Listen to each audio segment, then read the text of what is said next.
When a person's put in a coffin, it seems that everything's over for them, and in most cases it is.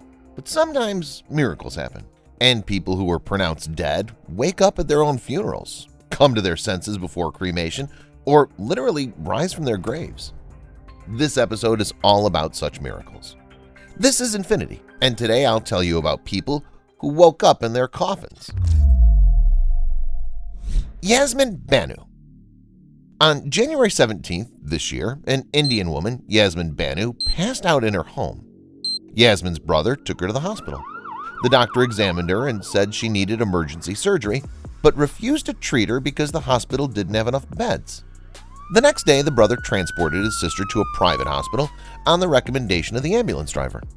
The brother paid a certain amount of money as an advance for treatment, but before the surgery, hospital representatives told the family that the patient had to be taken home due to brain death. The brother took his sister's body to the cemetery to prepare for burial. There, a miracle happened. Moments before the funeral, Yasmin began to breathe. The shocked mourners checked her pulse, which was normal.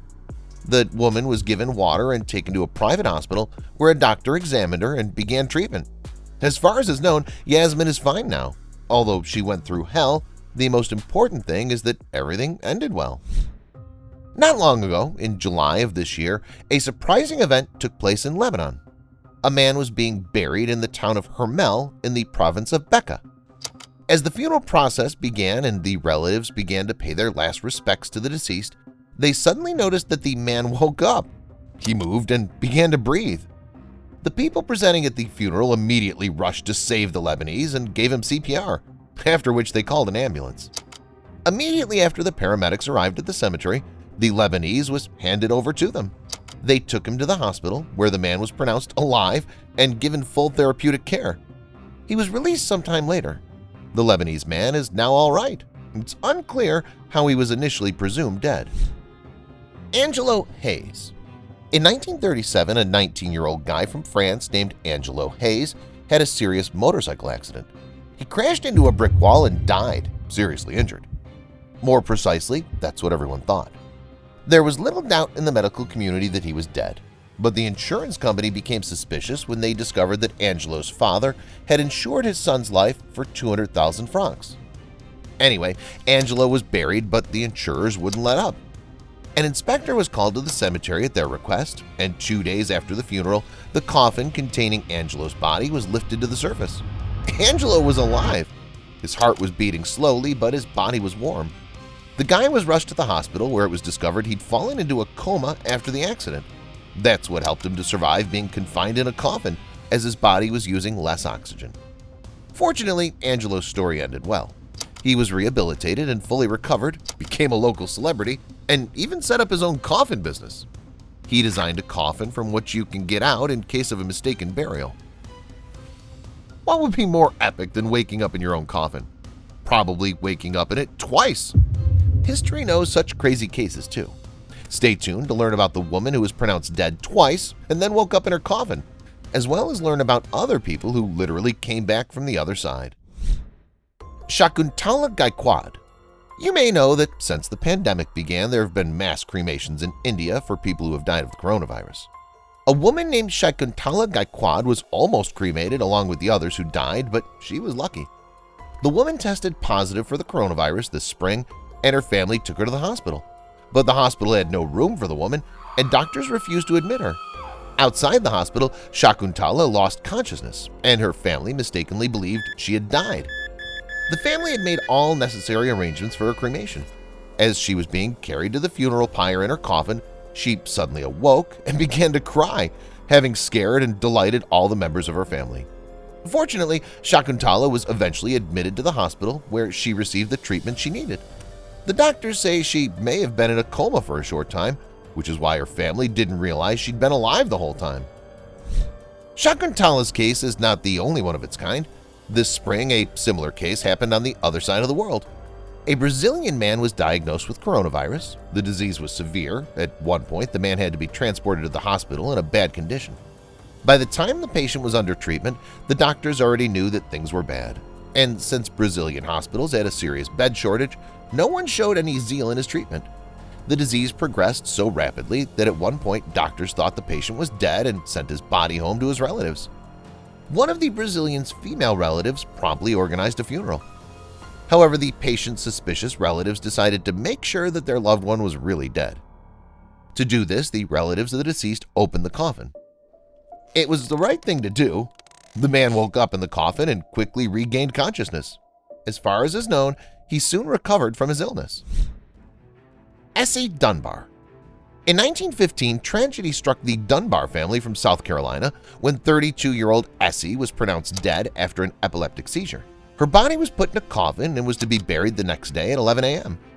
Essie would have been buried earlier, but the funeral had to be delayed so the relatives could await the arrival of her sister, who lived in another town. Despite the delay, Essie's sister still didn't make it to the funeral ceremony and arrived a few minutes after Essie's body was lowered into the grave. The coffin was immediately lifted and opened to allow the sister to say goodbye to the deceased. At this point, Essie suddenly woke up, sat down in her coffin, and smiled at her sister. This shocked those who were present. Jeanette Philomel. Even today, cholera is a serious and dangerous disease, let alone the old days when cholera killed people in huge numbers. A French woman named Jeanette Philomel was also struck by the disease. 24-year-old Jeanette fell ill with cholera in 1867. After a few days of illness, medics pronounced the woman dead. Jeanette was performed a funeral service according to all church rules, put in a coffin, and buried in the cemetery.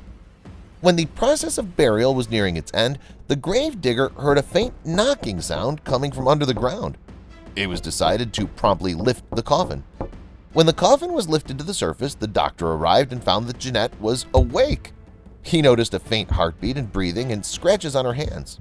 It seemed she was trying to get out of the coffin, but she was exhausted. The girl was rushed to the hospital. Despite all the efforts of doctors, unfortunately, there was no happy ending. A few days later, Jeanette died again, this time for real. Matthew Wall. On October 2nd, in the village of Brahing, Hertfordshire, it's customary to celebrate Old Man's Day.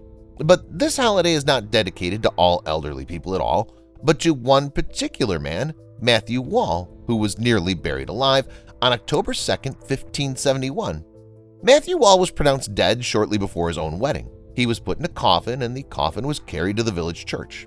On the way, one of the porters slipped on wet foliage and dropped the coffin, whereupon Wall woke up and began banging on the lid of the coffin and screaming to be let out. As it turned out, he was in a coma, and dropping the coffin to the ground brought him back to his normal state.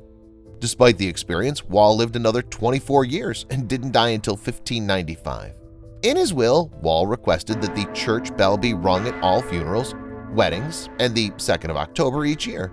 He also asked that the path to the cemetery always be cleared of fallen leaves. This last request seems strange because it was the leaves that miraculously kept Wall from being buried alive. Mrs. Blunden. Unlike the other people from this episode, the British Hampshire resident, Mrs. Blunden, has twice had the misfortune of being pronounced dead and waking up in a coffin. As in the case of Matthew Wall, this story runs deeply. On July 15, 1674, Blunden became ill, and after taking a poppy broth, fell into a deep sleep. Her body became cold and she stopped breathing. There was no pulse or heartbeat. Blunden was pronounced dead and buried against the wishes of her husband, who was away and wanted the funeral to take place when he returned. Mrs. Blunden's body was exhumed after children playing in the cemetery complained that they heard noises coming from her grave. It turned out that Blunden had woken up in the coffin. But when the coffin was lifted to the surface, Mrs. Blunden didn't move. Since no signs of life were found, she was reburied. The next day, the body was exhumed again to be presented to the coroner for examination. There were numerous scratches on the body, a sign, the coroner said, that Blunden had tried to get out of the grave again. Fortunately, she did not succeed. That's all, guys.